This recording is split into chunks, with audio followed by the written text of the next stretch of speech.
Break के बाद स्वागत। आज शिक्षक दिवस है, गुरु को नमन करने का दिन। गुरु जिन्होंने आपके भीतर ज्ञान का प्रकाश भरा।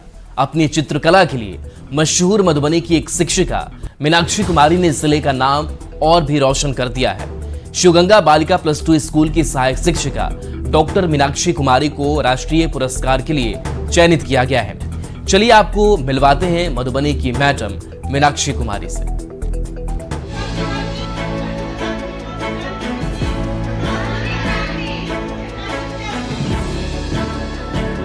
ये है मीनाक्षी कुमारी, मधुबनी मुख्यालय की शिवगंगा बालिका +2 स्कूल की सहायक शिक्षिका, और ये है उनकी उपलब्धियों की छोटी सी झलक।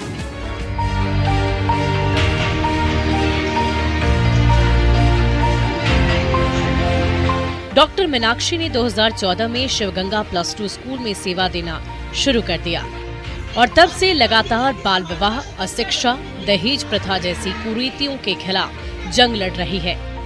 अब इन्हें इस काम के लिए राष्ट्रीय पुरस्कार से सम्मानित किया जाएगा।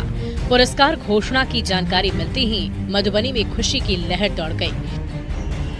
मीनाक्षी भी काफी खुश है और इस सम्मान का श्रेय अपने स्कूल के सभी स्टाफ को देती हैं। मैं जब भी जो करना चाहिए विद्यालय में छात्राओं के लिए, मुझे कभी किसी ने नहीं मना किया कि आप नहीं कीजिए। उनका यही था कि नहीं, आप बच्चों के हित के लिए करना चाह रही हैं, आप निश्चित रूप से कीजिए। इसलिए इस पूरी कामयाबी में मेरे पूरे स्कूल स्टाफ का बहुत बड़ा हाथ है। उन्होंने पल दर पल मेरा सहयोग किया। मीनाक्षी कुमारी ने लड़कियों की शिक्षा के लिए खास अभियान चलाया। खुद भी पढ़ो, औरों को भी पढ़ाओ।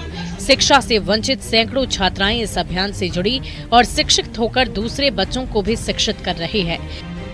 मीनाक्षी मैडम छात्राओं और महिलाओं को आत्मनिर्भर बनाने के साथ साथ दहेज प्रथा और बाल विवाह के खिलाफ भी छात्राओं को जागरूक कर रही है।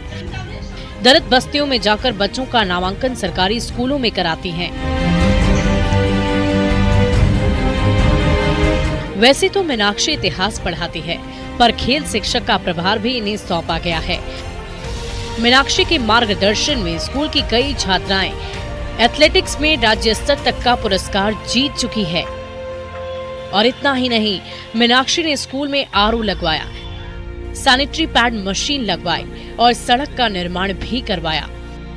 मेरे विद्यालय से आई है, इसका नाम आया है तो खुशी की तो बात है ही। जब जिला स्तर पे लोग खुशी व्यक्त कर रहे हैं तो हम लोग तो खुश होंगे ही। स्कूल की छात्राएं भी बताती है कि मीनाक्षी मैडम के पढ़ाने और समझाने का तरीका बेहद सरल है। उनके क्लास में बच्चों को बहुत रुचि होती है। पढ़ाई के साथ साथ खेलकूद में भी मीनाक्षी छात्राओं को हमेशा आगे बढ़ने में मदद करती है।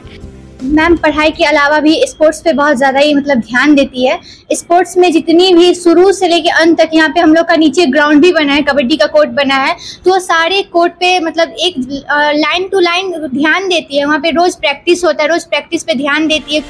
डॉक्टर मीनाक्षी को राष्ट्रीय पुरस्कार मिलने की खबर से सिर्फ स्कूल ही नहीं बल्कि पूरे जिले में खुशी की लहर है। अपनी लगन और कर्तव्य निष्ठा से मीनाक्षी ने सभी का सीना गर्व से चौड़ा कर दिया है।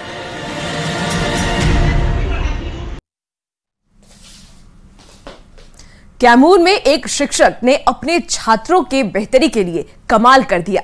आपको कैमूर का एक हाईटेक स्कूल दिखाते हैं, जहां स्मार्ट क्लास से लेकर सीसीटीवी और हर बच्चे की ईमेल आईडी है। ये सब कुछ है और ये सब इस स्कूल में हो पाया है यहां के हेडमास्टर सिकेंद्र कुमार सुमन की वजह से, जिन्हें राष्ट्रपति सम्मानित करने वाली है।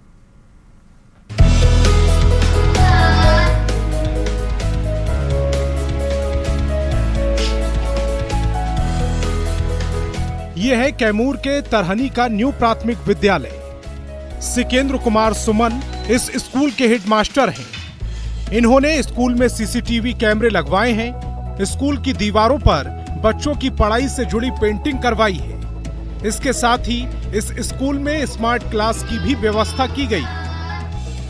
ऑटोमेटिक घंटी लगाई गई है जो क्लास का समय होते ही बजने लगती है। इस स्कूल के बच्चे हर वक्त टाई बेल्ट के साथ पूरे यूनिफॉर्म में रहते हैं, बिल्कुल किसी प्राइवेट स्कूल की तरह। 5वीं क्लास के हर बच्चे का अपना ईमेल आईडी है, जिसके जरिए वे ऑनलाइन परीक्षा दे सकते हैं। बच्चों के लिए पौष्टिक खाना बनाने के लिए रसोई है और शौच के लिए साफ सुथरा शौचालय। सिकेंद्र कुमार सुमन ने इस स्कूल को एक आदर्श स्कूल बनाने में कोई कोर कसर नहीं छोड़ी है, तभी तो अब राष्ट्रपति इन्हें सम्मानित करने वाली हैं। 27 तारीख को इसी महीने अगस्त में शाम को 5:10 पे मुझे एक मेल आया, और जब वो मेल आया तो मेरी खुशी का ठिकाना नहीं था, क्योंकि यह जो पुरस्कार है शिक्षा और शिक्षक के क्षेत्र में देश का सबसे बड़ा पुरस्कार है, और किसी शिक्षक के लिए इससे बड़ा कोई पल नहीं हो सकता कि जब उसे महामहिम राष्ट्रपति जी के द्वारा सम्मानित किया जाएगा।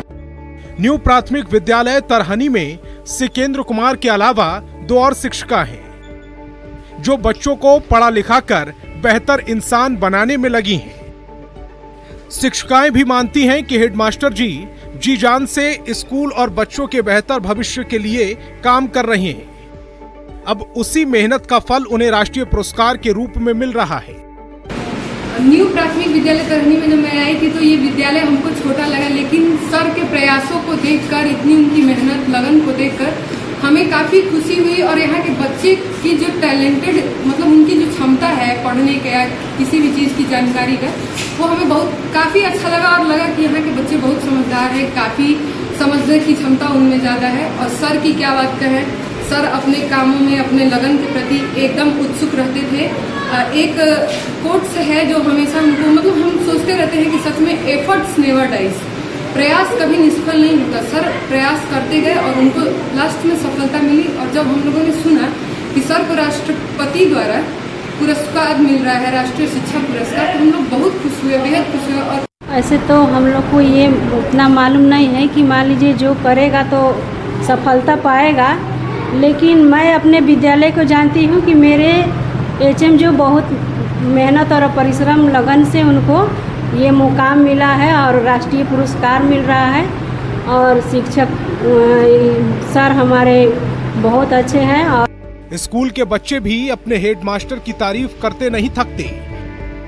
उन्होंने बताया कि कैसे सिकेंद्र कुमार सुमन ने अपने स्कूल के बच्चों के लिए अपनी जेब से पैसे खर्च कर सभी सुविधाएं देने की कोशिश की। अब ये स्कूल पूरी तरह हाईटेक हो गया है। तो स्कूल बहुत हाईटेक भी है, क्योंकि इस स्कूल में सभी बच्चों का ईमेल आईडी और उनके जो पेपर भी होते हैं उन्हें ऑनलाइन कराया जाता है। यहाँ तक कि स्कूल का ट्विटर आईडी, फेसबुक आईडी और इंस्टाग्राम आईडी बनाया गया है ताकि किसी भी जानकारी को बच्चे ले सकें। देख सकते हैं तस्वीरों में ये तरहनी विद्यालय है, जो अभी काफ़ी साफ सुथरा आकर्षण, जिसे यहाँ के जो प्रिंसिपल हैं सिकंदर कुमार सुमन ने बनाया है।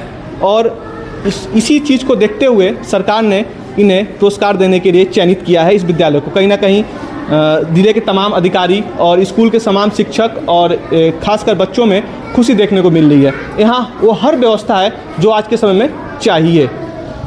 कैमूर, न्यूज़ 18, अभिनव सिंह। झारखंड में उत्पाद सिपाही की बहाली में लगातार हो रही अभ्यर्थियों की मौत पर मुख्यमंत्री हेमंत सोरेन ने बड़ा बयान दिया है। मुख्यमंत्री हेमंत सोरेन ने बीजेपी पर बड़ा आरोप लगाया है। सीएम सोरेन ने कहा कि कोरोना वैक्सीन के कारण लोगों की मौत हो रही है, लोग चलते फिरते और दौड़ते मर रहे हैं। मुख्यमंत्री हेमंत सोरेन ने कोविड टीकाकरण को लेकर केंद्र सरकार पर बड़ा आरोप लगाया और कहा कि केंद्र की बीजेपी सरकार ने कोरोना के दौरान देश में करोड़ों लोगों को ऐसा टीका लगवाया जिसका दुष्प्रभाव साफ दिख रहा है। बुजुर्गों को तो छोड़िए, स्वस्थ युवा भी देखते देखते मौत का शिकार हो रहे हैं। उत्पाद सिपाही में कई नौजवान दौड़ते दौड़ते आकस्मिक उनकी मौत हो गई। मौत सिर्फ दौड़ से ही नहीं हो रहा है, ऐसे ही अचानक लोग चलते चलते भी मर जा रहे हैं। और पता चल रहा है कोरोना में जो भाजपा के लोगों ने इस देश के लोगों को जो टीका लगाया है, वो टीका गलत टीका लगाया है, जिसका प्रभाव पूरे दुनिया में पड़ रहा है। अभी तो उसका भी हिसाब हम लोग लेंगे। उस टीका को पूरा दुनिया में बंद कर दिया गया था, लेकिन हमारे इस भारतवर्ष में ही उस टीका का सप्लाई हुआ और नतीजा आज देश के अंदर अनेक लोगों की मौत हो रही है। और अब मुख्यमंत्री हेमंत सोरेन के बयान को लेकर झारखंड की सियासत गर्म हो गई है। बीजेपी ने सीएम हेमंत सोरेन पर पलटवार किया तो वहीं कांग्रेस ने सीएम का बचाव किया है। एक और बीजेपी ने कहा कि सीएम हेमंत सोरेन को ज्ञान का अभाव है, वह सरकार की कमी छिपाने के लिए केंद्र पर आरोप गढ़ रहे हैं, तो वहीं दूसरी ओर कांग्रेस ने यह कहा कि कोविड वैक्सीन को लेकर कई तरह की भ्रांतियां हैं, अभ्यर्थियों की मौत चिंता का विषय है, जांच हो रही है। देखिए, इस राज्य में उत्पाद सिपाही के 15 अभ्यर्थियों की असमय मौत हो गई। सरकार की बद इंतजामी और मिसमैनेजमेंट के कारण उनकी मौतें हुई और सिर्फ ध्यान भटकाने के लिए मुख्यमंत्री नया नैरेटिव रच रहे हैं। अब तो वो हेल्थ एक्सपर्ट की भूमिका में आ गए। आज से उनको डॉक्टर हेमंत सोरेन कहना बेहतर होगा। इसकी कहीं ना कहीं एक भ्रांति फैली और कहीं ना कहीं कुछ सच्चाई भी हो सकती है। बच्चों की जो मौत हुई है बहुत दुखद है, इसको हम लोग संवेदना प्रकट करती है, कांग्रेस पार्टी संवेदना प्रकट करती है। लेकिन मुझको ये लगता है भारतीय जनता पार्टी जिस तरह से इस बात को उठा रही है, जिस तरह से बातें रख रही है कि सरकार ने बच्चे को दौड़ा करके मौत के आगोश में ला दिया, हमको लगता है गलत है, ये राजनीतिकरण है। माननीय मुख्यमंत्री जी को इस मामले में राजनीति नहीं करनी चाहिए, इसे बाज आनी चाहिए। अपना नाकामी दिखाने के लिए ये सरकार और हेमंत सोरेन जी दूसरे पे अपना दोषारोपण कर रहे हैं, इनकी पुरानी आदत रही है। और दूसरी बात है, दुनिया के वैज्ञानिकों ने वैक्सीन को प्रामाणिकता के साथ स्वीकारा। रांची से बड़ी खबर, जहां जेएमएम नेताओं के खिलाफ शिकायत दर्ज की गई है। बीजेपी ने अरगोड़ा थाने में शिकायत दर्ज कराई है। जेएमएम अध्यक्ष शिबू सोरेन, कार्यकारी अध्यक्ष हेमंत सोरेन, सोशल मीडिया प्रभारी और आईटी सेल के प्रभारी के खिलाफ शिकायत बीजेपी की छवि को धूमिल करने का आरोप है।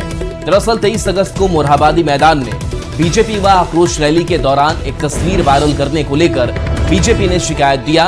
उस तस्वीर में पुलिसकर्मी के पीठ पर जूते का निशान दिखाया गया था, जबकि ये तस्वीर झारखंड नहीं बल्कि महाराष्ट्र की है, जो 24 जुलाई 2018 की बताई जा रही है। ओम प्रकाश हमारे साथ फोन लाइन पर जुड़े हुए। ओम प्रकाश, क्या विवाद है इस पूरे तस्वीर का? जी, बता दें कि जिस दिन ही आक्रोश रैली, जो युवा आक्रोश रैली भाजयुमों के द्वारा निकाली गई थी, उस पूरे मसले में बता दें कि पुलिस और बीजेपी कार्यकर्ताओं के बीच विवाद भी हुआ था। इसी दरमियान पत्थरबाजी भी हुई थी और इसी दरमियान झामुमो के ट्विटर हैंडल पोस्ट से, जो एक्स के पोस्ट से एक मैसेज जो है वो वायरल किया गया था, जिसमें एक पुलिसकर्मी के पीठ पर जूते का निशान जो उसकी वर्दी पर है वो दिखाया गया था, जिसके बाद इस मामले को लेकर बीजेपी उस समय से ही उग्र चल रही थी और इसे लेकर ही एक जो शिकायत है वो अरगोड़ा थाने में दर्ज कराई गई है। पूरे मसले को लेकर जो केंद्रीय अध्यक्ष हैं शिबू सोरेन, हालांकि एफआईआर में जो है उनका नाम भले न डाला गया हो, लेकिन बीजेपी की तरफ से वर्तमान में अगर बात की जाए जो आरोप लगाए गए हैं, तो इसमें केंद्रीय अध्यक्ष शिबू सोरेन, हेमंत सोरेन और आईटी सेल के प्रभारी और सोशल मीडिया प्रभारी के खिलाफ जो है ये शिकायत जो है वो दर्ज कराई गई है। मामले में बीजेपी का साफ तौर से कहना है, इस मामले में जो भी दोषी है, जिस तरह से ये बीजेपी की छवि को धूमिल करने का प्रयास किया गया झामुमो के एक्स हैंडल से, वो कहीं ना कहीं गलत है और इस पर कानूनी कार्रवाई जो है वो होनी चाहिए। अब पूरे मसले में अब गेंद जो है वो पुलिस के पास है। अब देखना होगा कि इस मामले में किस तरह से आगे की कार्रवाई की जाती है। लेकिन बीजेपी का यही कहना है कि जिस तरह से पुराने तस्वीर को नए कलेवर में, अंदाज में और एक घटनात्मक की प्रक्रिया देते हुए उसे जो है वो वायरल किया गया सोशल मीडिया पर, उससे कहीं ना कहीं बीजेपी की मान की हानि हुई है, उसकी छवि जो है वो धूमिल हो रही है। जी चलिए, शुक्रिया ओम प्रकाश इस अपडेट के लिए आपका। और लंबे इंतजार के बाद राजधानी दिल्ली में बने नए झारखंड भवन के उद्घाटन को लेकर के अब सियासत तेज हो गई है। दिल्ली के बंगला साहिब रोड पर बने झारखंड भवन के उद्घाटन में जेएमएम विधायक और सीएम हेमंत सोरेन की पत्नी कल्पना सोरेन को प्राथमिकता दिए जाने को लेकर के बीजेपी ने प्रोटोकॉल उल्लंघन का मुद्दा उठाया है। बीजेपी प्रवक्ता प्रतुल शाहदेव ने यह कहा कि झारखंड भवन के उद्घाटन के दौरान प्रोटोकॉल की धज्जियां उड़ाई गई। वहीं प्रदेश अध्यक्ष बाबूलाल मरांडी ने यह कहा कि एक ओर उत्पाद सिपाही अभ्यर्थियों की मौत को लेकर के मातम है, तो दूसरी ओर हेमंत सोरेन पत्नी के साथ दिल्ली में थिरक रहे हैं। इस पर सत्ताधारी जेएमएम और कांग्रेस ने बीजेपी पर पलटवार कर ओछी राजनीति का आरोप लगाया है। देखिए, झारखंड भवन में जो तरीके से प्रोटोकॉल की धज्जियां उड़ी, ऐसा हमने हाल के वर्षों में कभी नहीं देखा था। एक तो एक सरकार, एक तरफ जो उत्पाद सिपाही के अभ्यर्थी थे उनकी अर्थियां उठ रही थी, दूसरी तरफ सरकार थिरक रही थी। लेकिन प्रोटोकॉल की भी धज्जियां उड़ी साहब। कल्पना सोरेन जी सिर्फ एक विधायक है, लेकिन सारी तस्वीरों में वो आगे थी। भाई यहाँ 15 बच्चे मरे, उसके परिवार में शोक है। और हेमंत सोरेन पति पत्नी दिल्ली में नाच रहे। हेमंत सोरेन पति पत्नी कहाँ? यहाँ नामकुम में नाच रहे हैं। भाई थोड़ी तो अंदर में दया होनी चाहिए ना, ये देखता नहीं है, क्या बता रहा है। भारतीय जनता पार्टी ने लंबे समय तक झारखंड में काम किया, केंद्र में ये लोग थे, लेकिन आज तक झारखंड को उसका नया भवन नहीं मिल पाया था। और इनको इस पे भी मिर्ची लग रही है, इसमें भी राजनीति दिखाई दे रही है। शर्म आनी चाहिए भारतीय जनता पार्टी के नेताओं को। और तमाम मंत्री उस मंच पे मौजूद थे, तमाम उसका फोटो है, वीडियो फुटेज है। ये भारतीय जनता पार्टी के नेताओं को दिख नहीं रहा है, क्योंकि उन्हें बेचैनी है। बेचैनी इसलिए है कि महागठबंधन की सरकार प्रतिबद्धता के साथ काम कर रही है, संजीदगी के साथ काम कर रही है। राज्य में चुनावी माहौल के बीच आंदोलन और सियासत दोनों तेज होती जा रही है। राजभवन के पास मुखिया और दूसरे संगठनों के लोग धरना प्रदर्शन कर रहे हैं। झारखंड बीजेपी अध्यक्ष बाबूलाल मरांडी ने आंदोलनकारियों से मुलाकात की और ये भरोसा दिया कि झारखंड में बीजेपी की सरकार बनने पर उनकी सारी मांगे पूरी की जाएंगी। बता दें कि राजभवन के बाहर पूरे झारखंड से पहुंचे मुखिया, पंचायत सचिव, जलसहिया और मनरेगा कर्मियों का अनिश्चितकालीन धरना प्रदर्शन चल रहा है। मुखिया मानदेय समेत 5 सूत्री मांग को लेकर आंदोलन कर रहे हैं, तो वहीं जलसहिया और दूसरे संगठन भी अपनी प्रोत्साहन राशि समेत दूसरी मांगों को लेकर आवाज बुलंद कर रहे हैं। और एक और जहां सरकार कह रही है कि माँ बहनों को मैया योजना प्रत्येक महीना 1000 रुपया मिलेगा, जो काम नहीं करती है, अच्छी बात है, उन लोगों को भी दे।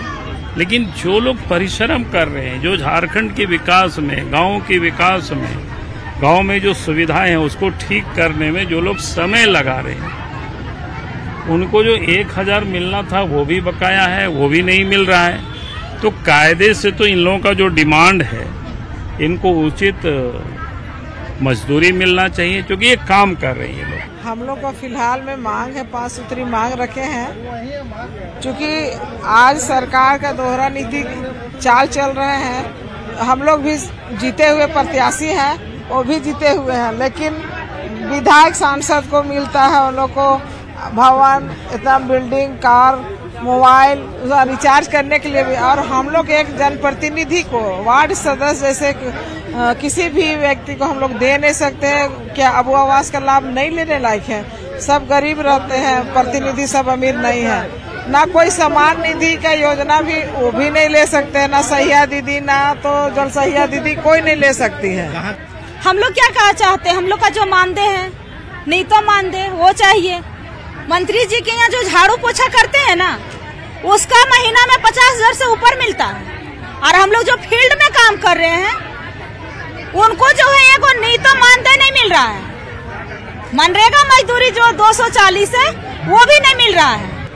चुनावी माहौल में रांची का राजभवन आंदोलन की धरती बनता जा रहा है। राजभवन के बाहर इस समय मुखिया, जलसहिया, मनरेगा, पंचायत सेवक का अनिश्चितकालीन धरना प्रदर्शन चल रहा है। तमाम लोग अपने घर बार छोड़कर यहाँ डेरा जमाए बैठे हैं।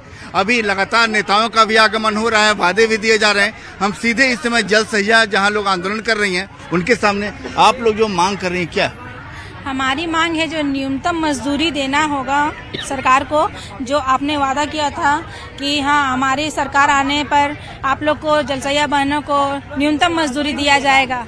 लेकिन न्यूनतम मजदूरी कहाँ मिला? हम लोग का जो मिल रहा था, पूर्व सरकार दे रही थी, उसको भी छीन लिए। मुख्यमंत्री तो कह सके मैया सम्मान योजना, मैया की तो बात कर ही रहे हैं। मैया तो बात कर रहे हैं, लेकिन हम लोग भी तो मैया है। हम लोग क्या पुरुष है?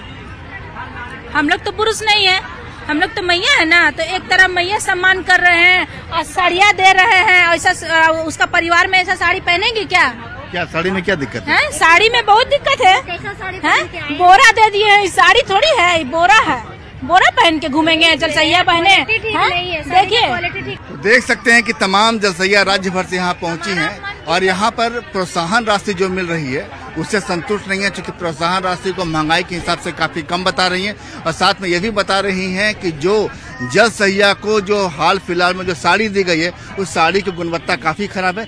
तरह तरह के आरोप हैं, लेकिन सवाल यह है कि चुनावी माहौल में जो तमाम आंदोलनकारी हैं जो आंदोलन कर रहे हैं उन्हें वास्तव में उनकी मांगे कितनी पूरी हो पाती है ये देखने वाली बात होगी। कैमरामैन प्रभाकर के साथ संजय कुमार सिन्हा, न्यूज 18 रांची। और खबरों में आगे बढ़ेंगे। दानापुर के खगौल मेन रोड के पास बीजेपी के सदस्यता अभियान का शुभारंभ किया गया। बीजेपी ग्रामीण जिला अध्यक्ष धर्मेंद्र कुमार की अध्यक्षता में डिप्टी सीएम विजय सिन्हा ने अभियान की शुरुआत की। इस दौरान बीजेपी के कई कार्यकर्ता शामिल हुए। उप मुख्यमंत्री विजय सिन्हा ने कहा कि इस अभियान के जरिए 2047 के विकसित भारत का नींव रखने जा रहे हैं, जिसमें सभी धर्मों, सभी जातियों के लोग शामिल होंगे। और इस प्रक्रिया को अपने हर कार्यकर्ता के मन मिजाज में उतारती है।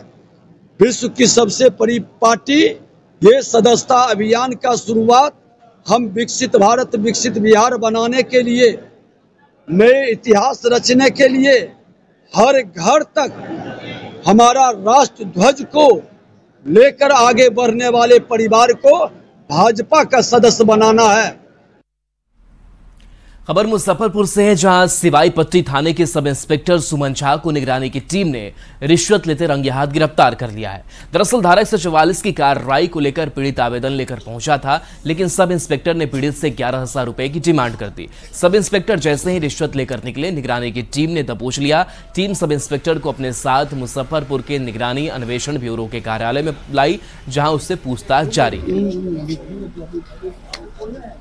जो आवेदन के आलोक में जो उनको जांच प्रतिवेदन समर्पित करना था, उसी के आलोक में परिवादी पवन कुमार जी से 11,000 रुपये की रिश्वत की मांग वो कर रहे थे कि दीजिएगा तो हम आपका काम करेंगे, जिसके संबंध में उन्होंने शिकायत पटना स्थित निगरानी ब्यूरो को की गई, जिसका सत्यापन कराया गया था। सत्यापन में उनके द्वारा रिश्वत की मांग सही पाई गई थी, जिस आलोक में आज उनको जो है परिवादी से रिश्वत लेते हुए रंगे हाथ बनघरा बाजार से आगे रोड पर उनको गिरफ्तार किया गया है। और फिलहाल इस बुलेटिन में इतना ही। खबरों का सिलसिला न्यूज 18 बिहार झारखंड पर जारी रहेगा।